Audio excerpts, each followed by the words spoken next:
Great. Hello, everybody, and welcome. Welcome to our second conversation in the series that we've put together to launch Kainos. It's really good to see all of you on here. If you're able to turn your camera on, fantastic. We can get a sense of who's in here.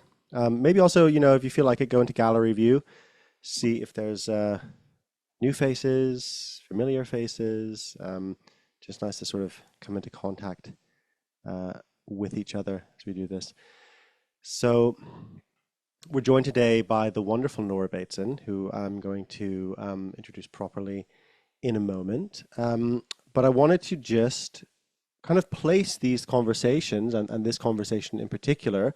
The reason I wanted to do these is because I have a sense, and a lot of people I've spoken to over the last months have a sense that we're really in new territory now, culturally, politically, economically, and with, of course, the election of Trump in the US. But I think that's also a symptom of a much deeper shift in the really a sense that the old system is dying. And by the old system, I mean the liberal world order that arose, particularly after World War II, this sense of a kind of large global community and a pursuit of a particular kind of progress, a progress based on very humanistic values of a kind of generalized sense of human well-being, decoupled from the land, decoupled from local economies, instead going to a large sort of global economy. Now, Brexit was a moment here in Europe, or in the UK in particular, where there was a rejection of this that worldview. The first election of Trump, I think, was a rejection of that worldview as well. And I think the second election of Trump is the death of that worldview in many ways. And so, in my view, what we're in now is kind of a world between worlds. And I was thinking before this session that the last time I did this many live Zoom sessions with the community was during COVID, which was, and some of you were there. I can see a lot of familiar faces, which is really cool.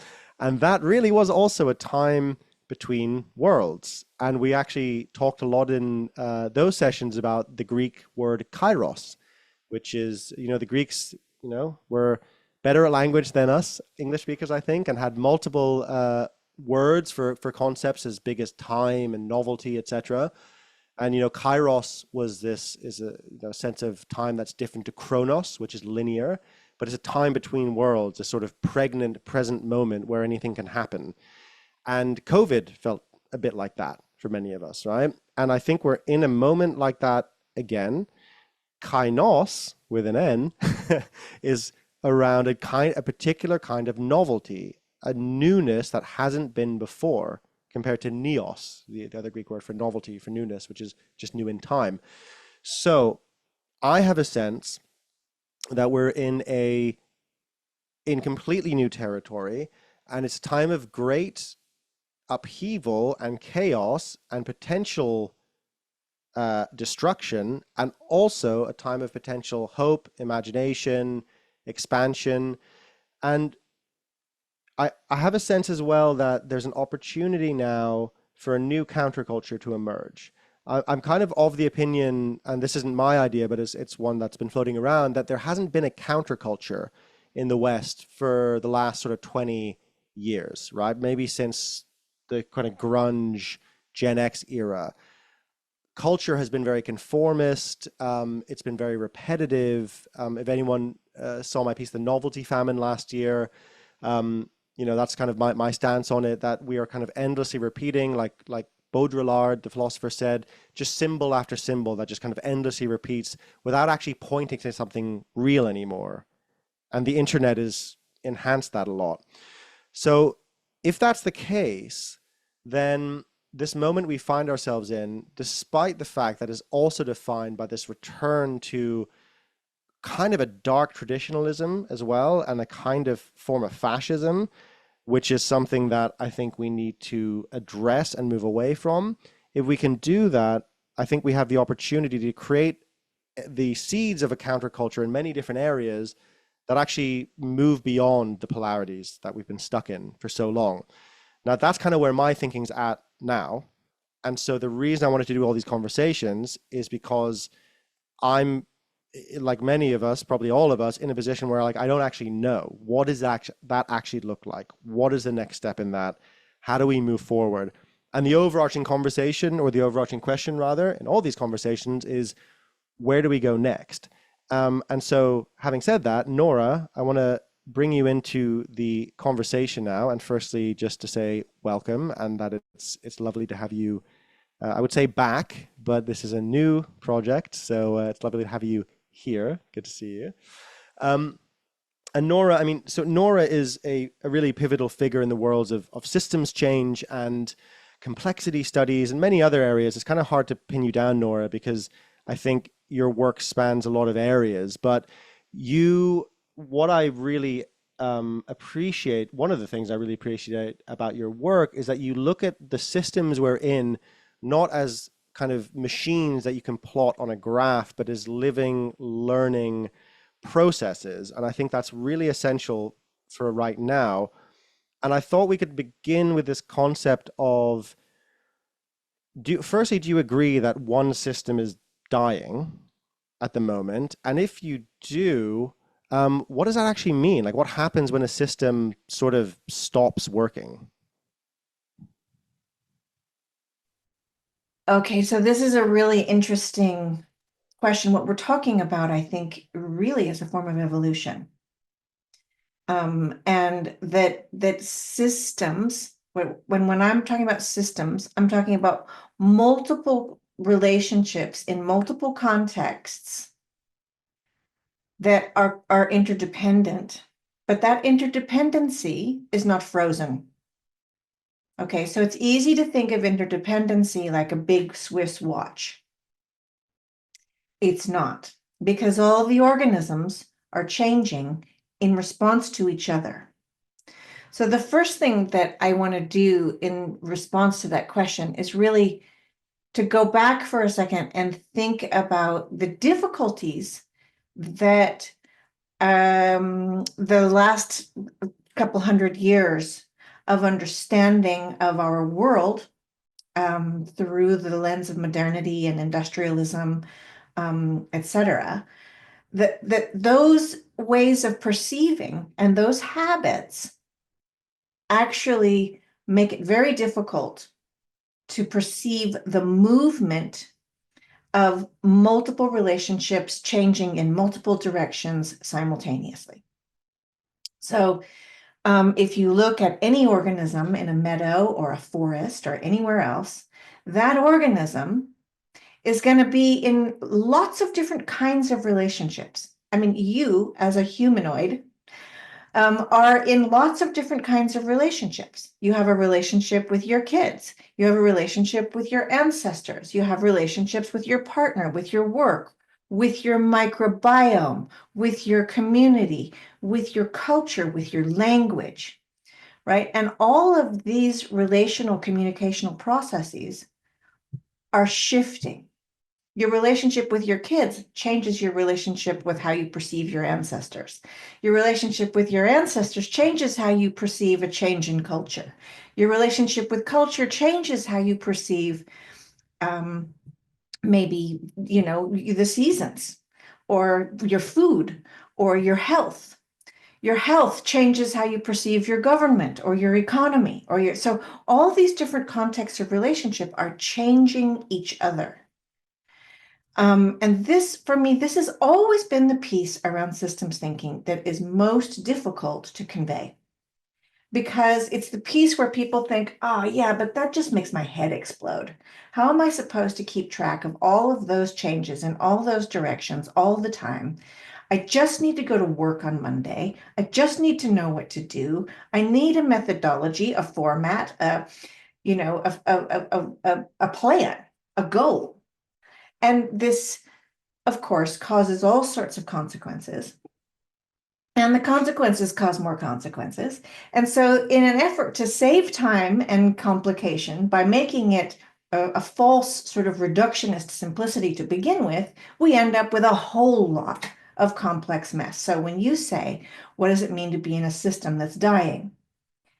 What we are looking at is a whole lot of relationships that are changing in front of us, through us, among us, within us, in our language, in our perception, in our diet, in our way of perceiving who we are in the world.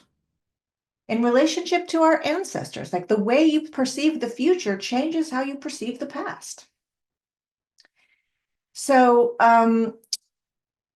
what does it mean to be in a set of structures that are dying? Now, if you're talking about, first of all, I just want to say that every organism has to come to this. Every organism is in interdependency with a whole bunch of contextual things. A little mouse, right, pokes his nose out one day and he looks around his world and he says, all the things I used to eat, all the ways I used to live have changed. Now I have to live in a new way, and I don't know what that new way is. This is what my dad referred to as a double bind, right? So the way I used to live is deadly. The only way I know to perceive to live is the way that I used to live, and therefore I can only perceive that I'm in a deadly situation. And that feeling is part of the creative imperative of life. It's that moment when, as organisms, we are pushed to be creative, to learn something, to perceive our world in a new way so that we can perceive new possibilities together, I might add, or become obsolete. I mean, the way you get bumped off the evolutionary game board is by not being able to remain in relationship with life. And so I think if we were talking about a meadow and the organisms in a meadow, what would be different is that there isn't any organism in our meadow that believes there's such a thing as reductionism and measurement and a way to be separate from the other organisms. So when we're talking about a system that's dying, I think for me, what I really hear you referring to is that set of epistemological habits. I wanted to show one slide, but I don't know if I have permission to show You one. 100% have permission, but what I'm going to do to Yeah. enable that is I'm going to make you a co-host, in which Okay. then you I should be able to do that. Okay. It's just one little itty bitty little slide. Okay. So this slide is what I wanted to show you today. So these tomatoes, all right, if you forget everything that we talk about today, just be a tomato. These tomatoes, my friend Rex Weiler, who helped start Greenpeace, I was at his house and he said, I got to show you my tomatoes. Look at this. And he went and he got these tomatoes and he said, I picked all of these tomatoes off the same bush on the same day. They were the same size and the same color. Okay, so the day they were picked, they were all small and green. And now they're not. And I want to ask you what, notice for a second what's different about them. What's different about those 4 that are small and green and those 4 that are red and juicy? Where is the learning? Where is the ripening? Where is the shift? Where is the, somebody might use the word development. Where is it? And what you will notice is that the red ones are connected by their stem. They're in communication with each other. How that communication works, I don't know. But they are in relationship and communication. They are actually in some sort of, you can think of it as like an antenna or something, that's actually connecting them. And the ones that are isolated are not receiving the same learning. They're not receiving the same information. they're not changing in the same kind of way at all. So I want to, bring into your discourse here, Ali, the question of what is safety? Because it's a question that I think is ringing everywhere. We're in danger. What makes us safe? What makes us in danger? And um, and to recognize in these tomatoes how important it is to be in analog contact and communication. There's things happening in analog communication and contact and relationship that we have no idea what they are, so we cannot digitize them. They're outside the reach of our current understandings of any kind of technology. And in that sense, there are ways in which our collective knowing, learning, healing, and evolution are tied together. All right, so that's the one slide that I wanted to share with you. Absolutely worth it. Thank you. Okay, That was good. the beautiful, beautiful. Yeah, and looking at that, there's a couple of things I'd love to pick up on. One is there's a great book that came out this year by Zoe Schlanger, who's a journalist and not a biologist, but she got really interested in the question of plant consciousness. She's written this great book about the study of plant consciousness. And one of the things in that book is that even the word consciousness for some scientists in relation to plants is like, you know, toxic. Even the word behavior for some is a massive trigger. But there's Mhm. very, very strong evidence. And you looking at that picture, they're linked by the vine, they're in Mhm. communication, they're in relationship with one another. There's also in The Hidden Life of Trees, which is a bit of an Right, older right. book, he points that out as well, where he's like, new growth forests, it's like having lots of adolescent trees that aren't connected with each other properly through the root system, and they're all independent units. Whereas in old forest, there's a much deeper sense of interconnectivity and mutual support. And it does feel, that's my sense, is that what we're reaching the end of, as well as a particular political order, is an entire worldview of intense separation, where just the cognitive dissonance of seeing ourselves as separate from one another and seeing everything in the world as distinct units rather than uh, a relational process. I don't think it's true that that's the case. And therefore, I think there's an essence where there's a sense in which the truth will win out, because the universe is clearly a relational process all the way down to the quantum level. This is plenty of quantum theorists will point out, it's a relational universe right down to the very tiniest bits. It's bizarre. Well, it's a really weird situation to be in where there's so much evidence for this, and there's so much, it's so clear in our own lives that this is the case, that what really matters is the relationships. And when people on their deathbeds, there's all these famous, examples of, we surveyed 100 people on their deathbeds, and the most common that were palliative care nurses told us the most common thing people said is, I wish I'd spent more time on my relationships, with my Mhm. family, in relationship. No one says I wish I'd done more spreadsheets. I'm sure one person, there's always the outlier, right? Um, but yeah, and so I think it's a really important piece to bring in. Now, there's a few more pieces I want to pick up on, particularly the idea of trust. But before we do that, I really want to hear your experience of being in the States, having been in Sweden, and you're now on the west coast of America, post-election, about what, two weeks or so, or not even out. What's your experience of navigating the complexity of all of this? Well, I'm in a little town that is indistinguishable in its political alignment. So there's a lot of very kind of underground, undercover diversity here. which is to say that no one's waving their flag really. There's a few, with their bumper stickers and this and that, but for the most part, it's a working class community, and no one really knows where anybody else is standing.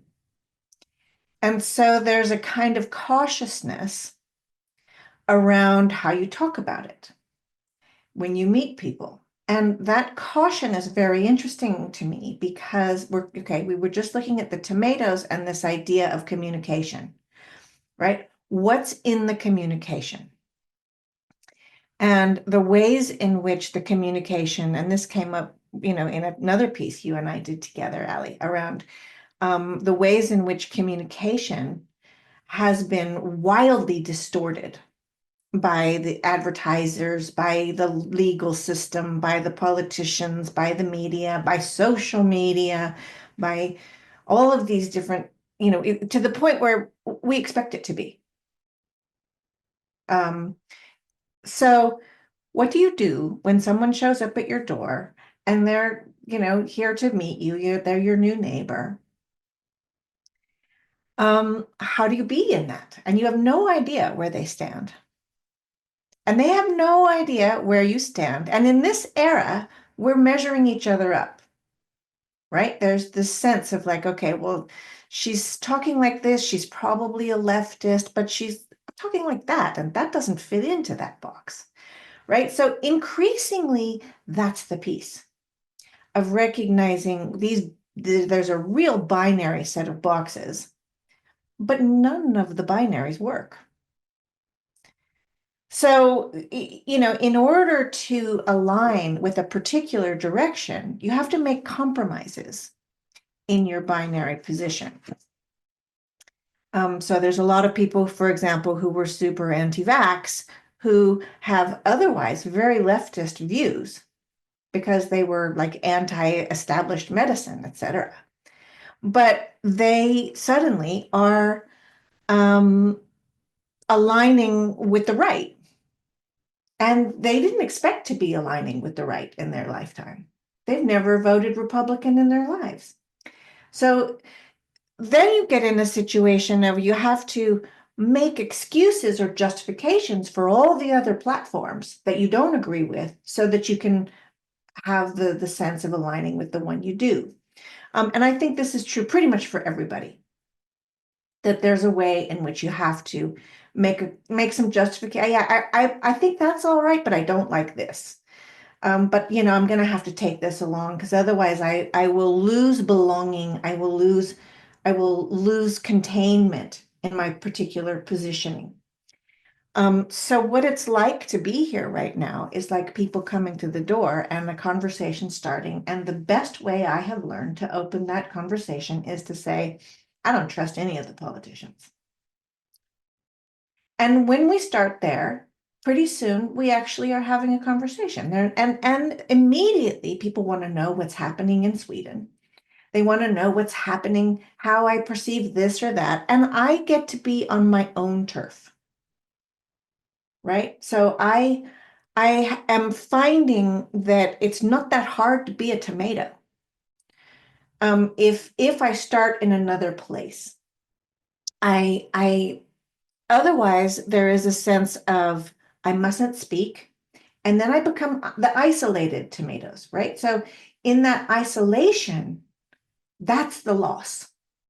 So how to be in these relationships that I know if we were, standing next to each other in the voting booth, we might come out very differently.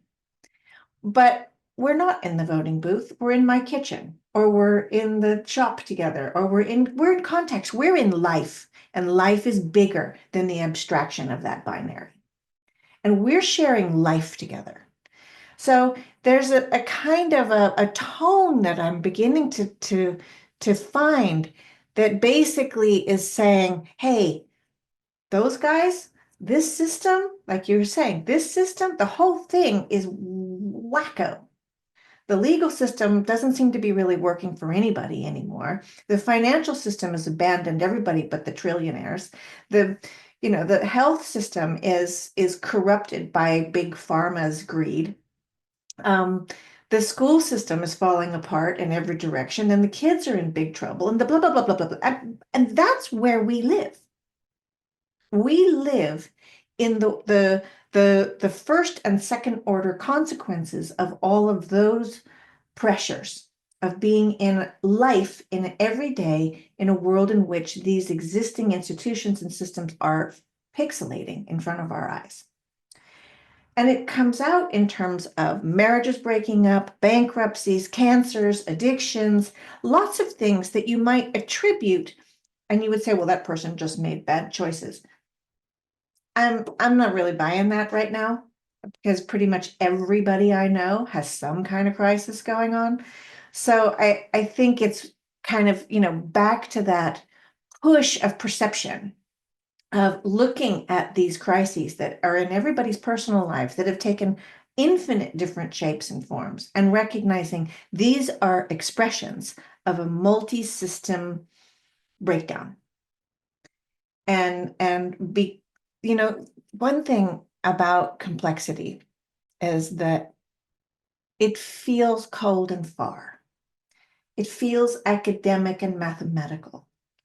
And what I am always working with in my work, in the warm data work, is that actually complexity is very intimate. It's very, very intimate. What are our appetites, right? For success, for identity, for sex, for love, for respect, even for food, for health, for relationship. What are the appetites? And where do those appetites then produce actions? And then those actions lead to the next set of consequences. So that you have a lion, and the lion is going through the savannah, and the lion is hungry and sees an antelope and has an appetite for that antelope.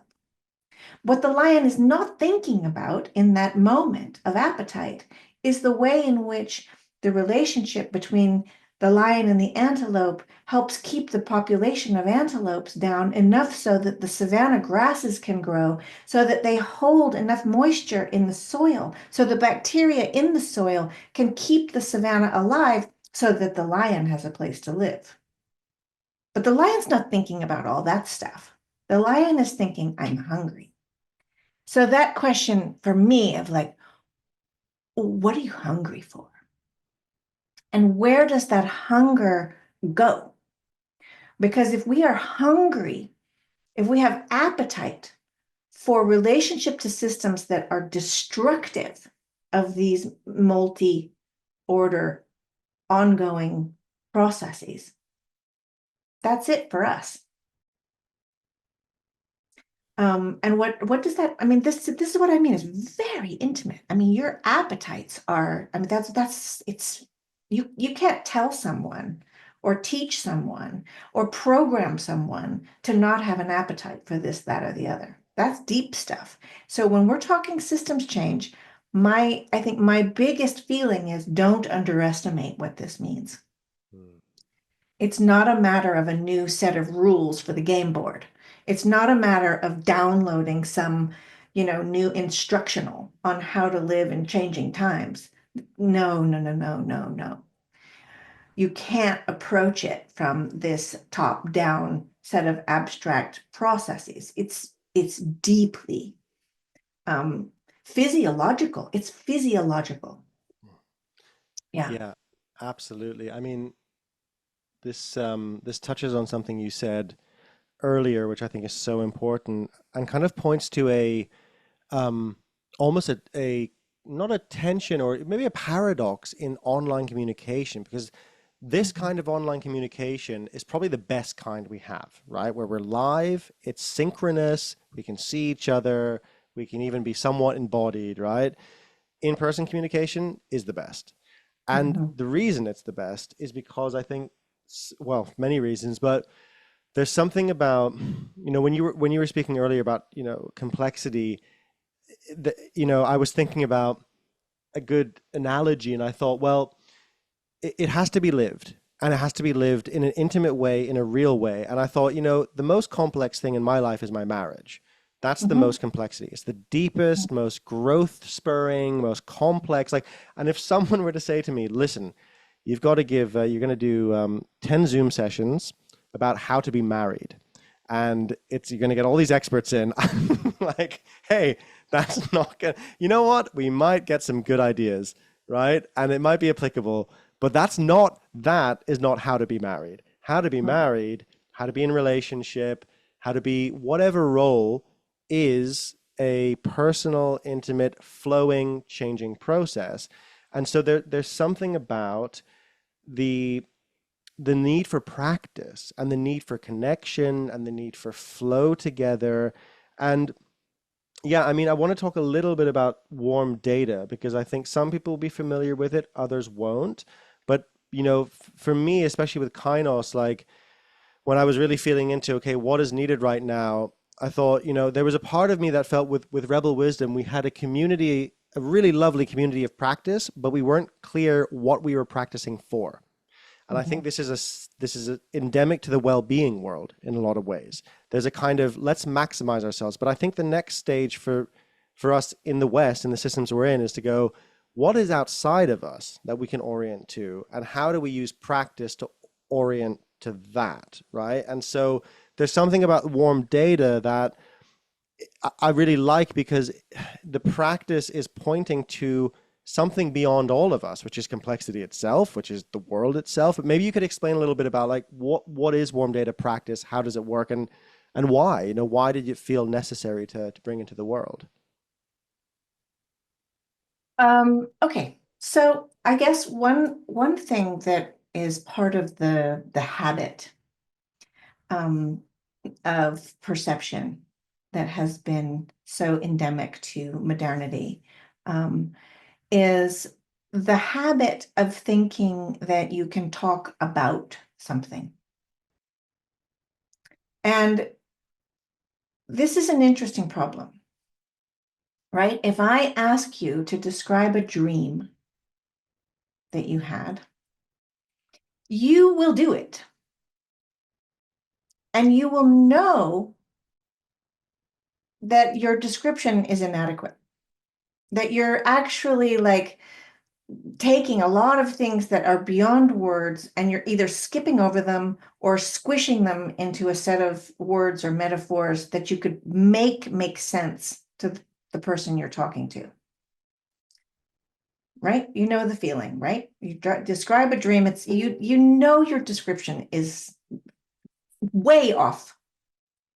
Um, all right, this is what I have really discovered about working with shifting, changing, complex systems, especially in terms of human experience, cognition, and learning, is that a great deal of it that is actually in motion is beyond the place where we can actually talk about it. So the warm data work is, well, first of all, there's two things that I'm talking right now about the warm data labs. And they were developed because I was trying to figure out how to actually deal with the problem of the question of what is information. And I was working with a research question on how systems learn. So if you, which I think is what we're talking about right now, when you say it's dying, I'm going to say what it's actually doing is learning, right? So it's learning that some things are not workable anymore. They don't generate life anymore. Okay, so let's say you're looking at the question of you're playing violin, you're learning to play violin. Where's the learning? Is the learning in the muscles? Is it in the music?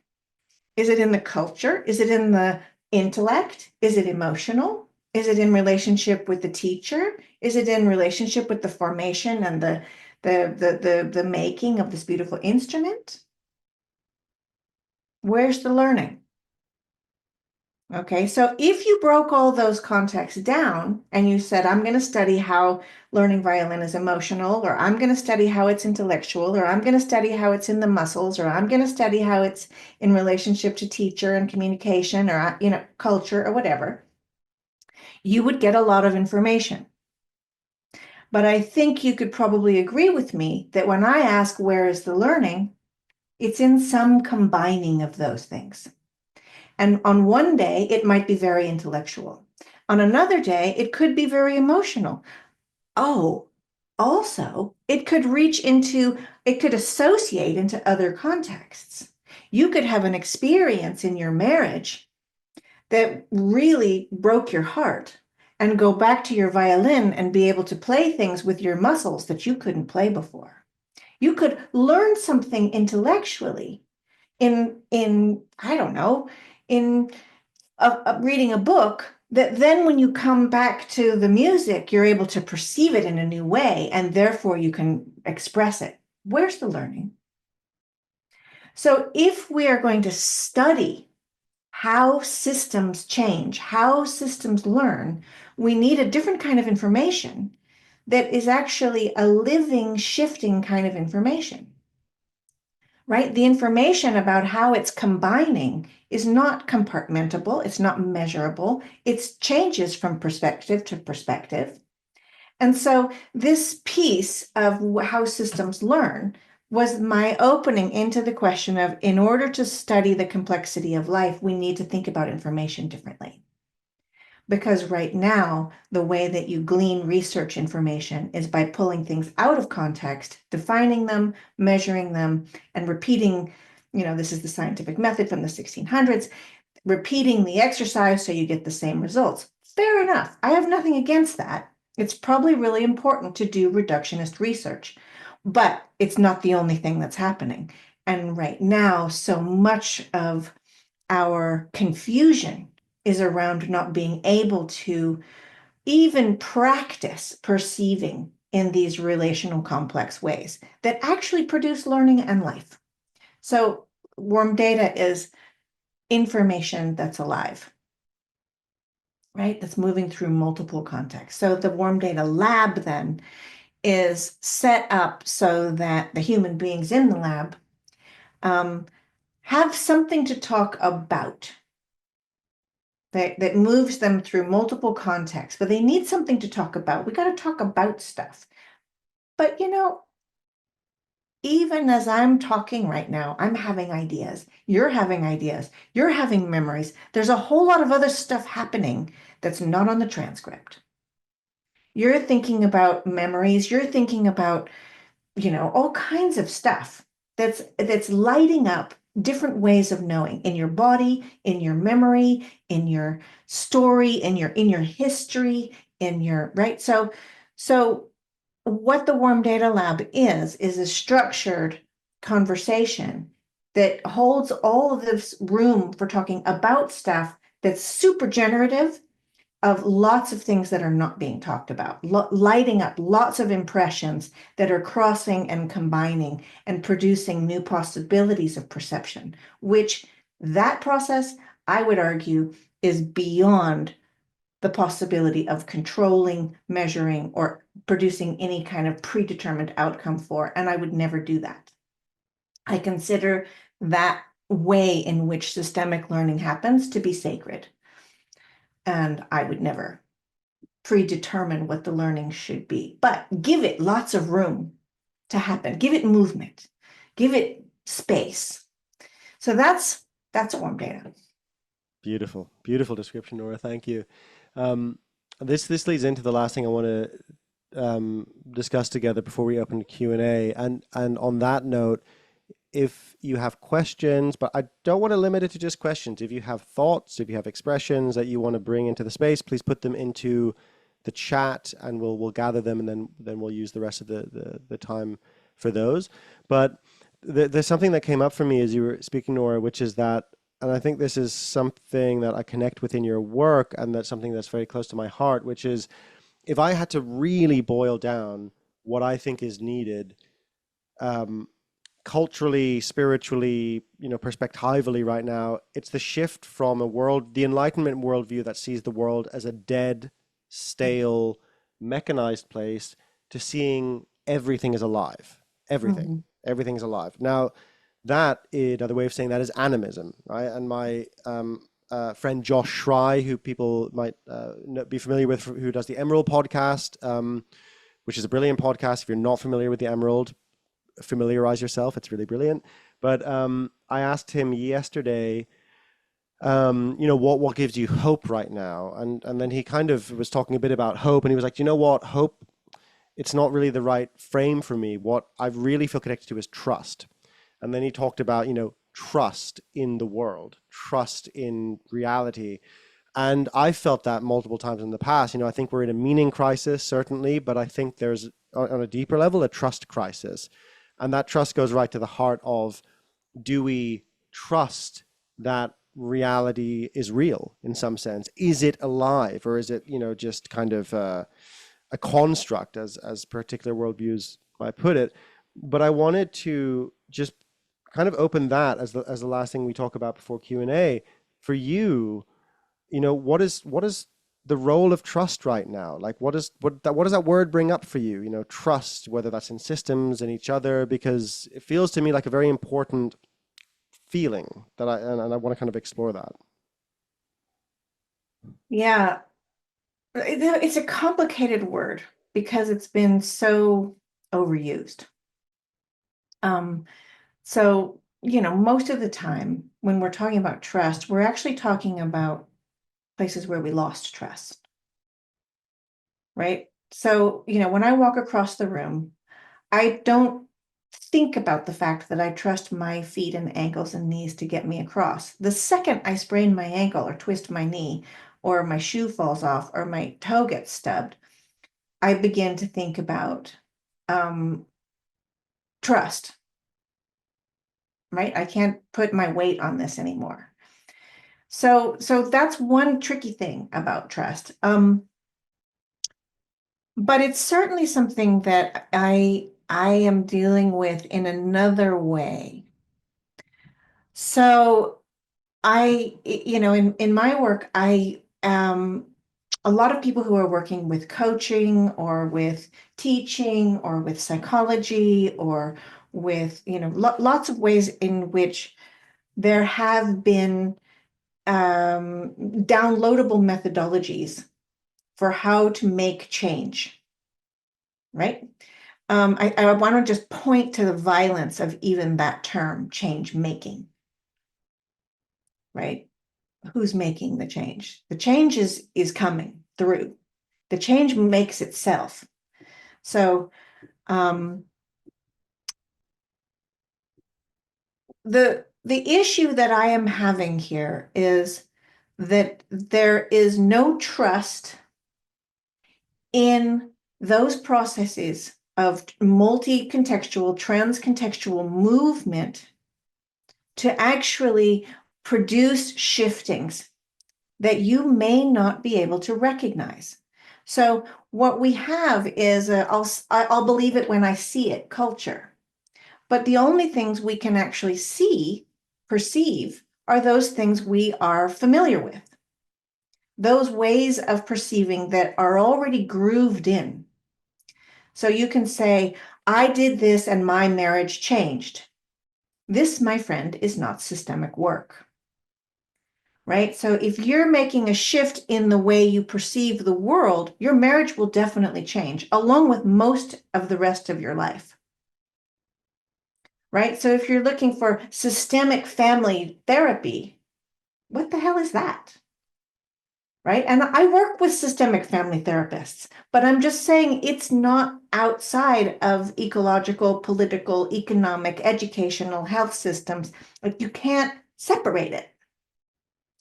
And that sense of how to practice being in the world in a way that allows for change to emerge requires trust in a way that it will. And the deep addiction is that you have to predetermine what your goals are, work toward them, strategize how you're going to get there. And the second you do that, you actually obscure and maybe even violate all the possibility that was brewing and bubbling in the complexity that you can no longer see because you're moving toward it. So I have often used the example of, the way, how deep this habit is. So we say the little itty bitty words, to and. Did we talk about this before in our last class? So before the factory became kind of like the model for the education system and vice versa, there was a different way of speaking in English and in many Western languages, where you would say something like, I'm going outside and picking peaches. I'm going to school and learning to read. I'm going to the market and buying grain. And when you say that, I'm going outside and going outside is a whole experience. All sorts of things are happening. And I'm going to pick peaches. So that's another one.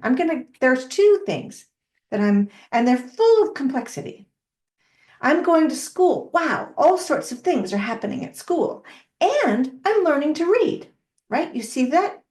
Now, what happened with the factory is that the efficiency, the optimization, the way in which we could make higher level productivity kicked in, and it stopped being and it became to. I'm going outside to pick peaches. And then it becomes, how fast did you get out there? How many peaches did you pick? How efficient were you? And if you came back with no peaches, you failed. Right? I'm going to school to learn to read. How fast did you learn to read? What level are you reading at? And if you don't learn to read, you failed. And this is part of the cost of this particular habituated thinking that does not trust that you could go to school and learn to read. And I'm using that one in particular because as parents, some of us are parents, it's nerve-wracking to have a kid who's not thriving in the existing standardized systems.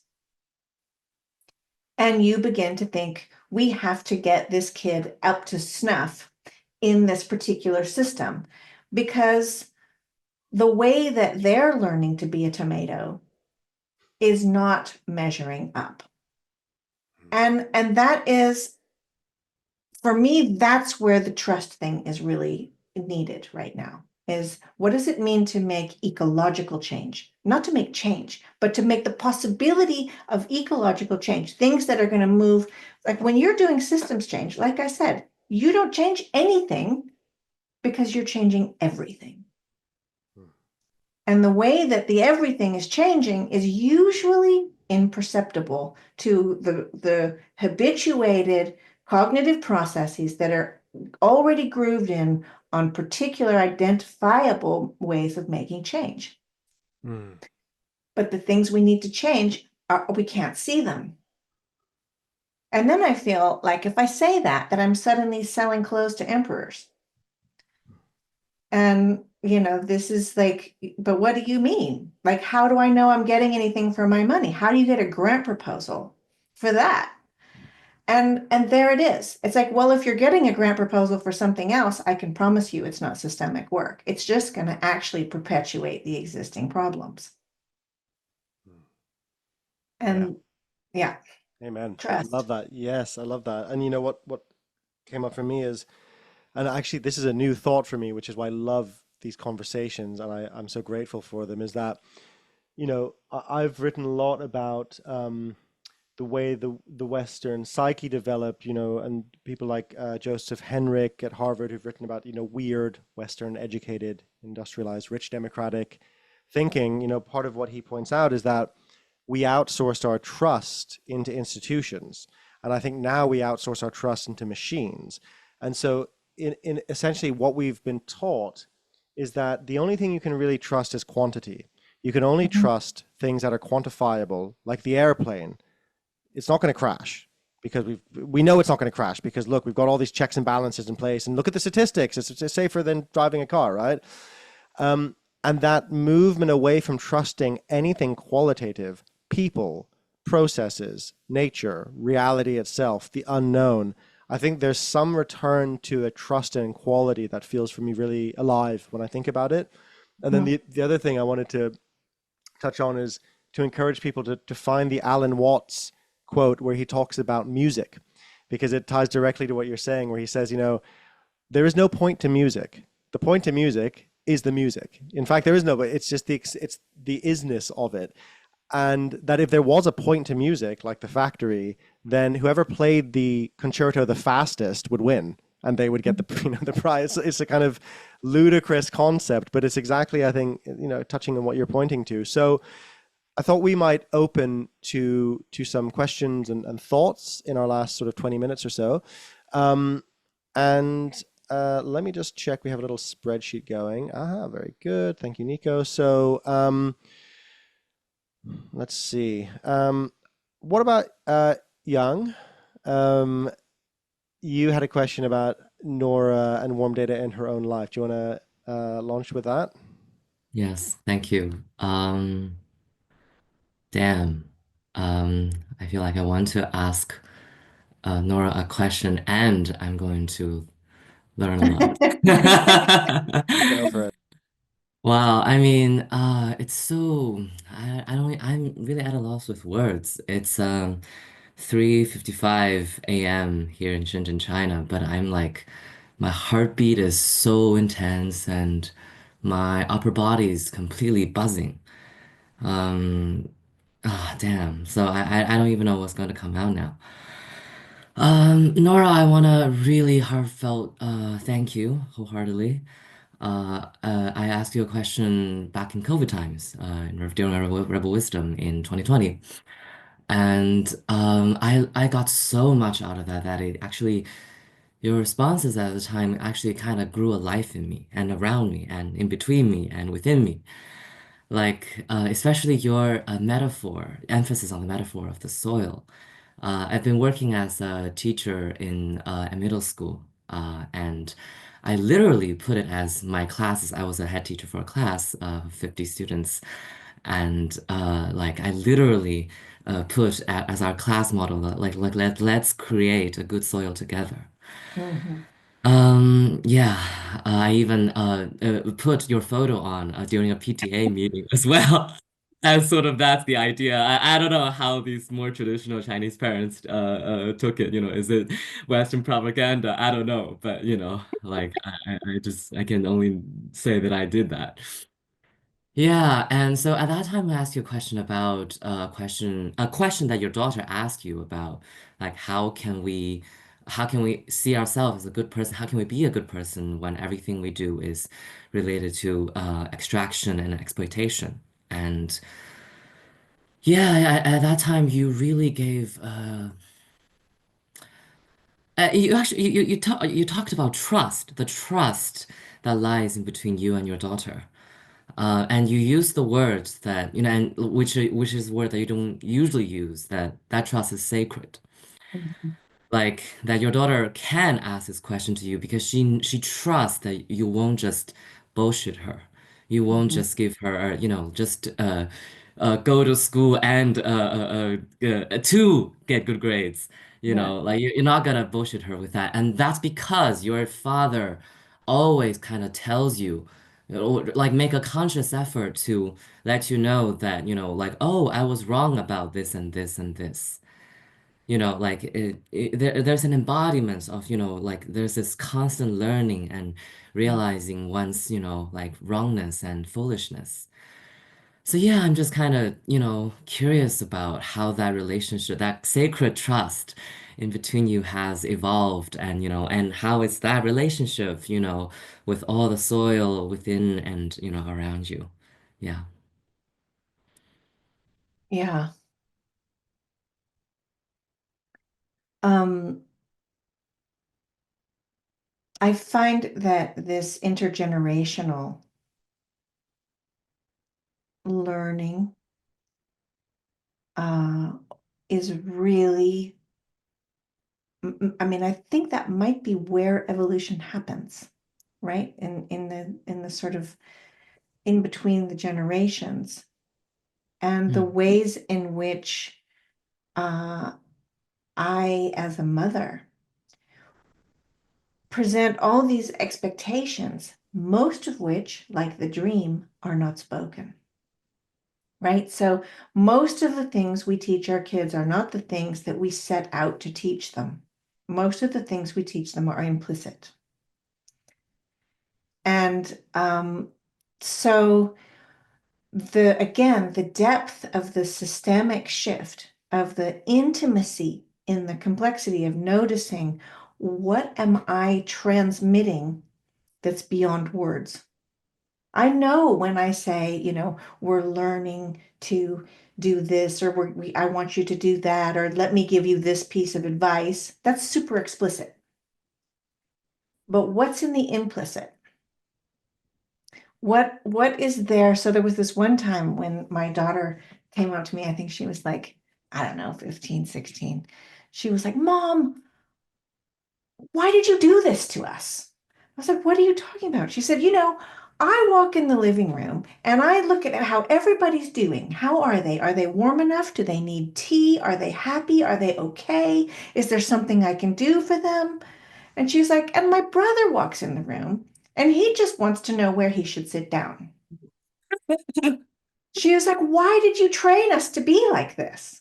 And I was like, I did not train you to be like that. And then I was like, yes, I did.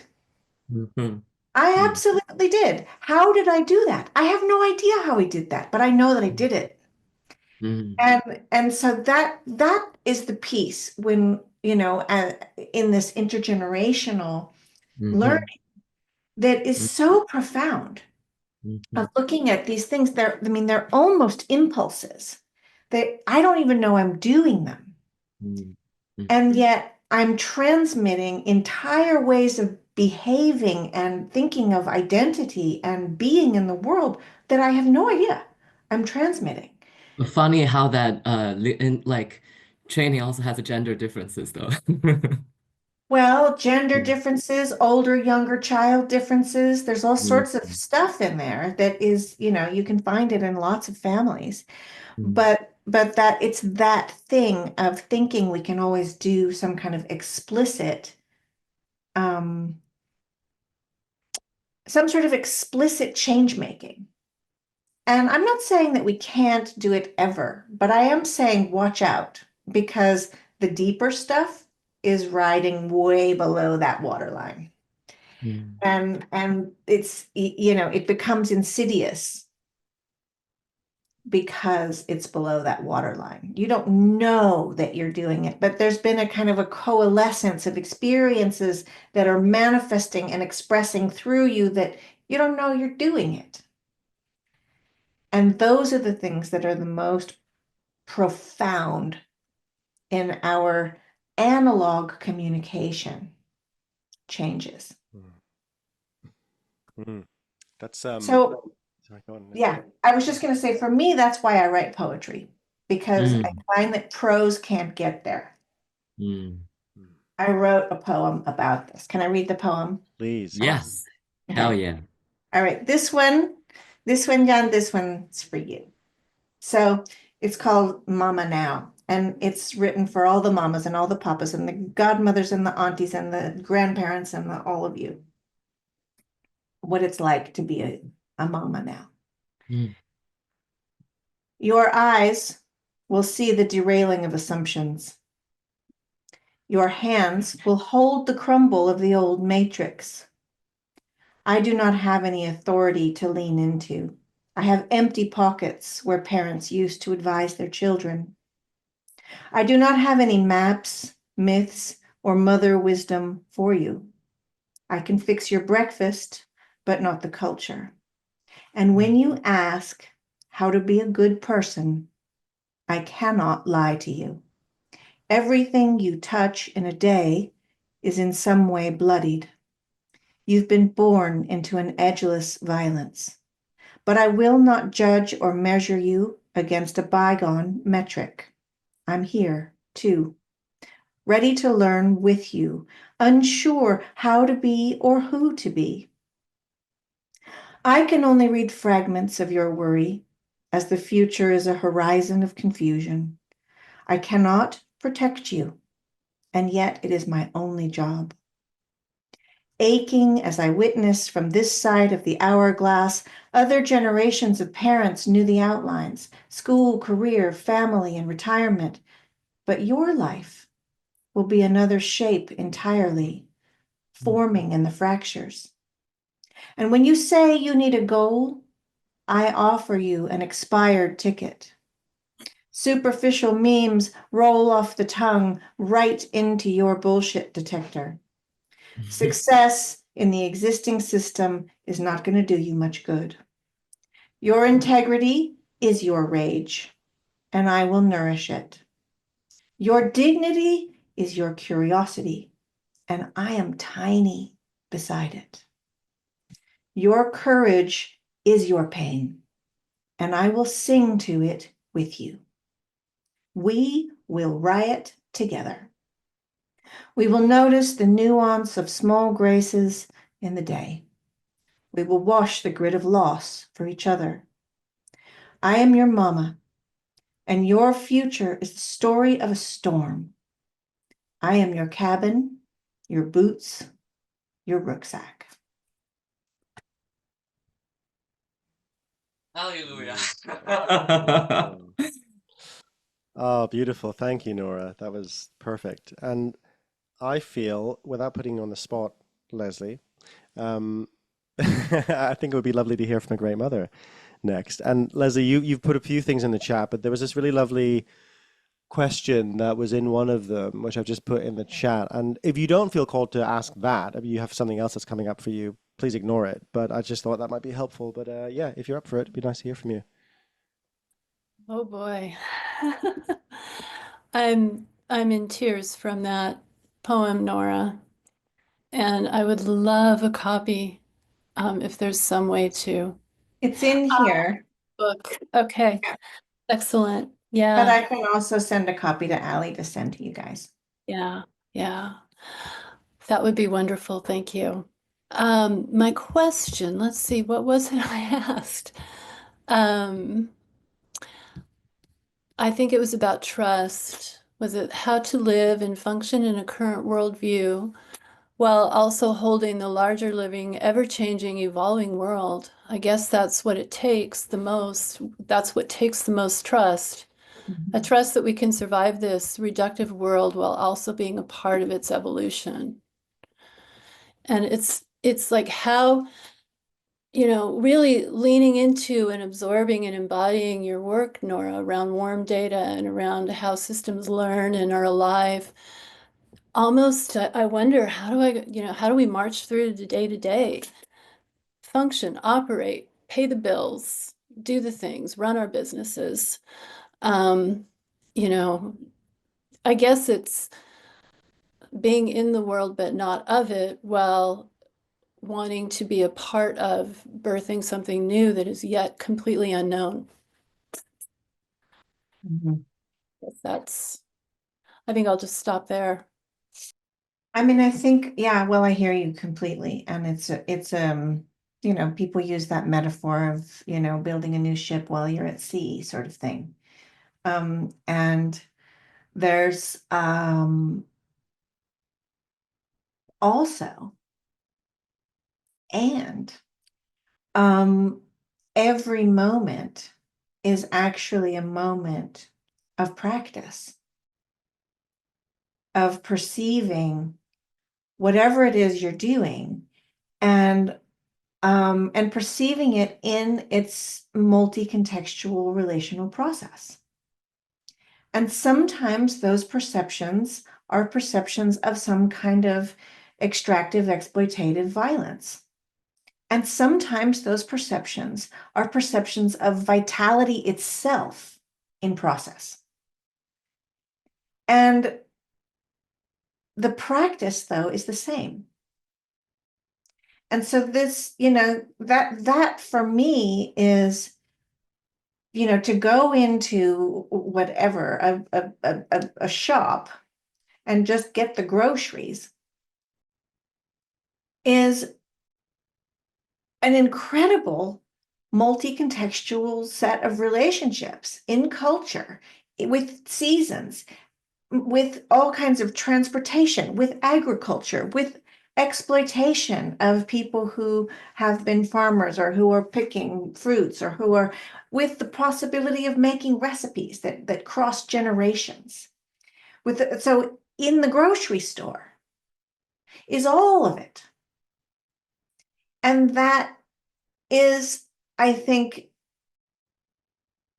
the practice. That's the practice. That's the thing, is that when you can go in there and you can begin to see all the ways in which that grocery store is destroying possibilities for life, and all the ways in which it's actually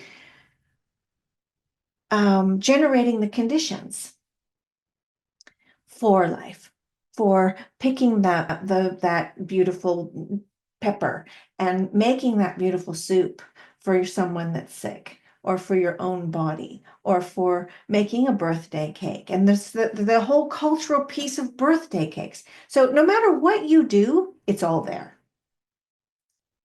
All of the beauty and all of the destruction. And so for me, I think that's how we do it, is that we become increasingly familiar with practice of perceiving those relational communicational processes in their ugliness and destruction, and in their beauty and in their sacred grace, both. Because it's only by being able to perceive the differences between them that we can begin to actually move and respond in different ways. Thank you. Yeah. I can feel the old way of thinking even just in my question, right? Compared to this new way of thinking, which feels so much better to my system. Yeah. It's alive even when, because you could get into this thing, I grew up in California in the 70s, and, you were only supposed to have positive thoughts. That was a really weird time. Or not generate fear, or, all of those things. But at this point, it's like, if we are not able to perceive the intricacies of the complexity and the movement that we're in, our responses are going to be inadequate. And so the practice is there in every moment, when when you're with your dog and you're in communication with your dog, when you're with your kids and you're in communication with your kids, when you're on the bus. Like, there's no moment that's not the moment to practice. Beautiful. Great, Yeah, thank you. Leslie, I feel you in that. Like, I'm deeply immersed in complexity and, psychedelic sort of complexity and all the weirdness. And then the other day I was actually walking the dog, funnily enough, and I realized I was just like looking out at the world in a very sort of granular, reductionist kind of, everything's in its own particular pieces. And I noticed it and thought, that's how we've been trained. Like, that's how we've grown up. That's how we've been programmed. So we got to be also understanding with ourselves that we have a particular mindset, which has a lot of benefits as well. And there's a lot of benefits to an individualist mindset that can break things apart. And I think the process that many of us are on is trying to find a way to do an and go, and what? I'm in a reductionist mindset and I'm in a complexity mindset. What does that look like? What does that feel like? That's certainly my process quite often. I notice myself beating myself up, being like, I know it's all connected. Why am I seeing it like this? And then I have to catch myself and say, yeah, because I've been trained in that particular way. So we're just And that's yeah, why no, we need yeah. each other, Ellie. Yes, beautiful. Yeah, Okay, so absolutely. there's this way in which the reminding of each other is super important, because when you have a bad day and somebody does a thing, or the heater breaks, or the new president like cancels all the federal grants, you can get really blamey really, break things down and respond in ways that are not coming from the place that is going to produce the tomatoes. And I just want to point out language-wise, there's a real difference between the individual and individuating and isolating. Mm. And it's the isolation that's the problem. Mm. And so I think that I think hopefully that helps. That's to a hold- really important distinction, I think. Yeah, Yeah. I'm glad you brought that in. Thank you. Great. So Nora, thank you so much for joining us and sharing your wisdom. It's been a really lovely session. And Daniel Pinchbeck, you're actually here. In fact, Daniel is tomorrow at the Ah. same time. So Daniel, don't know if you want to say a quick hello. There you are. Great. Yeah. How you feeling? What's up? A little sleepy today. Hopefully tomorrow afternoon I'm more fast awake. Excellent. Well, we'll look forward to it. And I'm going to be asking you exactly the same question. Where do we go from here? And I think we'll have an equally rich, but probably very different conversation as well. Perhaps more on the political level. No. I'm looking forward to it. Well, me too. It'll be great to chat tomorrow. Good Yeah. to see everyone. Yeah. Nice. Ali, do you want me to read one more poem real quick? That would be such a lovely way to Okay, close. Please then do. we'll close. Yeah. Nice Yeah, to see you, beautiful. Daniel. But this one, I think, is sort of where you started today. It's called How Do You Pack? I do not long for how things were before, nor do I long for some fabricated future utopia. I do not long for things or money or status. I do not long for more time or even for fixing the broken corners of my heart. I feel the upending of so much that has needed to be upended for so long, but I do not long for the chaos. It comes like a fever to a sick body. I do not know what a healthy system would be like. I do not know how to long for it. How do you pack when you have no idea where you're going? So I'll leave you with that one. Oh, beautiful. How do you pack when you have no idea where you're going? That pretty much sums up this entire endeavor. So thank you, Nora. Great. So everyone, thank you guys for coming. Really feeling great that we're developing community again like this. Please unmute yourselves if you fancy it and do our traditional goodbye and thank you to Nora, and I'll see you tomorrow with Daniel. Thank you, Ali. And thanks, everybody. Nora. Bye. Thank you. Goodbye. Nora. Thanks, Thank you. everyone. Thanks Thank a you so lot. much. Be happy, tomatoes. Oh, yeah.